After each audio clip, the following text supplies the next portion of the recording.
موديل كام؟ 2017. 2017 رخص 10 ايام. ايوه يا حبيبي، رخص 10 ايام. خش يا باشا خش. صدام من الزيرو معاه 520. 2017 مع رفرفين وكبوت من الزيرو. معاه 520. فيها رخصة قد ايه؟ 25. فيها رخصة 20 يا حاج بسيط. 10 ايام. 25 من الحاج وهدان. 525 من الحاج وهدان.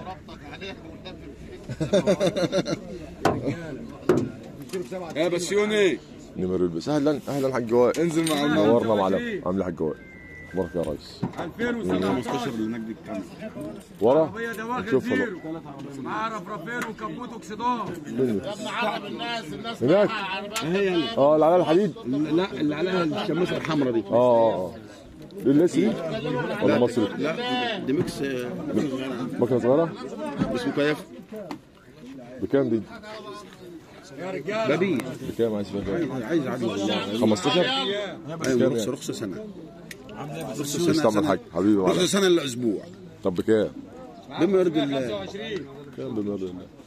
530 يا حاج. 530 من مين؟ من الحاج سلطان. ابص على فاش جرام. ما فيهاش جرام بوهي. حاج سلطان. فين اهم؟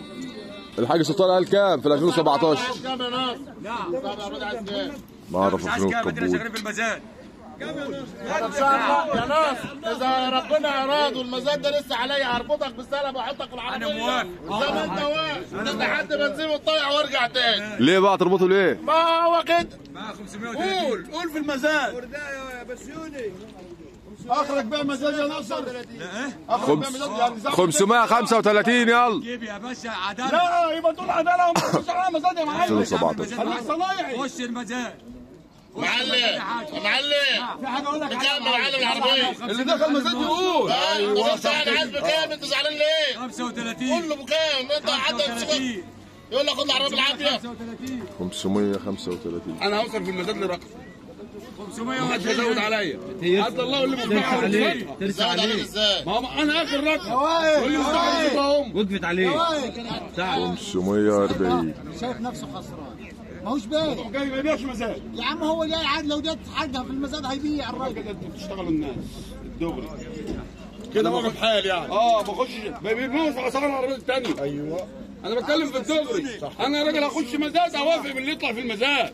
ما هو زي ما يرسي زكي علاء. من العربيه الثانيه معاه 650 زياد ده بقى ب 500. شفت الكلام اللي انا بقوله ده؟ طيب ازاي يتكلم في 500 ولا 650 ازاي يعني؟ ما هو يقول عربيه قد كذا بس انه نخلص. يعني يا عم ناصر فيها عربيه 17 ب 550. 550 هو بقول لك عندكم دي يا اخي انتوا عايزين ترسموا بالعربيه. بقول لك سعرها على 630 يا عم بهدان. يلا يا عم 50. بارك له والله. ليه بارك له ليه؟ ما حدش هيزود عليه. هو ليه ما حدش هيزود؟ طب عليها ب 60 يا عم. 60. هتنفذ؟ يا عم نفذ مع المزاد. مزاد ايه بقى؟ انا كده بتبيع ليمون يا عم ناصر. كده مش اصول تجاره. خليهم يا عم يزودوا عادي. شغال بمزاجه ولا ايه؟ انت ايه اللي جاي بتشغلنا بمزاجك انت بقى؟ ماشي ماشي بس اقول لك على حاجه. صلي على النبي. يا ابن عمي هي عربيه 17 صلي باسمع يا عم الحاج. على ما يربط برضه تسوى فلوس برضه. شرطه يا عم على ما يربط المزاد. ما يقف. هي مش قليله برضه. العربيه ب 60 والعربيه عليها ب 70. المهم انت بتتكلم على فول على ولا 70 اهو. طب توحد الله. لا لا الله انت بتشتري وتزود ولا بتاخد ولا بتعمل. هي تسوى يا عم العربيه. عربيه 17 ارد عليك انا هو قال لك سلطان بديله 70. طب ما تتكلموا في عداله وخلاص. عليها ب 75. 75. في تاني بقى؟ العربيه على المقفول. اديها له. العربيه على المقفول ب 80. 80. الله يبارك له. الله يبارك له هدانا الله يبارك له. صاحبها بيبيع وراجل المزاد مش انت اللي هتقول الله يبارك. يا مان انت على طلع عايزين تسرقوا العربيات. 85. حي على الفلاح. يا جدعان خلينا بقى. قول يا عم. معاه 85. يا معلم هو ده الناتج اهو. واحد بقى عربيه 10 هنكمل معاكم. 520. هيتخانقوا مع بعض. يا بس انت